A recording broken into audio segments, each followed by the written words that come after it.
Hanamkonda Warangal waste के MLA Naini Rajendra Reddy ने KTR के कलेश्वरम प्रोजेक्ट आने की बात पर शदीद तनकीद की। उन्होंने कहा है कि साबिका बीआरएस हुकूमत में ही धांधलियां हुई है, जिसकी वजह से आवाम के करोड़ों रुपए का नुकसान हुआ है। आवाम ने साबिका बीआरएस हुकूमत को अच्छा सबक सिखाया।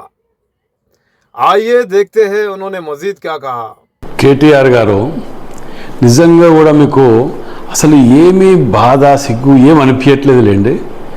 చేసిన తప్పులకు ఇలా కాళేశ్వరాన్ని గంత పెద్ద ప్రాజెక్టుని కోట్ల రూపాయలు వృధా చేసి వద్దు అన్న ఇంజనీర్గిరి డాక్టర్గిరి అన్నీ మీరే చేసి దాన్ని కూలగొట్టి ప్రజలందరూ తీర్పు మీకు వ్యతిరేకంగా ఇచ్చిన సిగ్గు శరం లేకుండా బావో దిక్కు బామర్దో దిక్కు మీ కుటుంబమో దిక్కు ఈ వచ్చిన డబ్బులు మీ సొంత చెల్లెలు అన్నట్లు పంపకాలలో తేడాలు వచ్చి ఇంత రాధాంతం జరుగుతుంటే ఏ ముఖం పెట్టుకొని మళ్ళీ పోయి చూసి వస్తా అని చెప్పి పోతున్నావు అంటే ప్రజలు మర్చిపోతారన్నా? మీరు చేసిన పాపాలన్నీ కూడా ప్రజలు మర్చిపోతారు అనుకుంటున్నారేమో. సరే వెళ్తే వెళ్ళిర్రు, మీకు పర్మిషన్ ఇచ్చాను కదా, వెళ్ళండి. పశ్చాత్తాపడి తప్పైంది పొరపాటు అయిందని ముక్కు నీళ్ళకి రాసి వస్తే భగవంతుడు ఏమైనా మిమ్మల్ని క్షమిస్తాడేమో ఆలోచిద్దాం.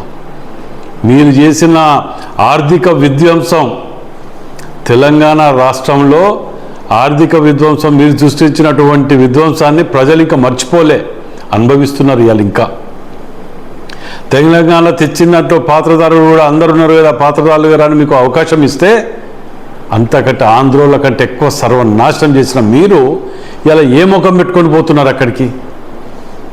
నిజంగా కూడా గింత కూడా ఆలోచన లేకుండా ప్రజలు మర్చిపోతారు అనుకొని, ఏది చెప్తే అది నడుస్తుంది అనుకొని, ఇంకేదో ఉన్న ఊహలల్లో మా ప్రభుత్వం వస్తుందని అనుకున్నారేమో. ఇంకా 10 ఏళ్ళైనా మీ ప్రభుత్వం కాదు కదా, మీ దరిదాపులో కూడా ప్రజలు చూసే పరిస్థితిలో లేరు. గతానికి నేటికి ఎంత వ్యత్యాసం ఉన్నదో ప్రజలందరూ చూస్తూ గమనిస్తున్నారు.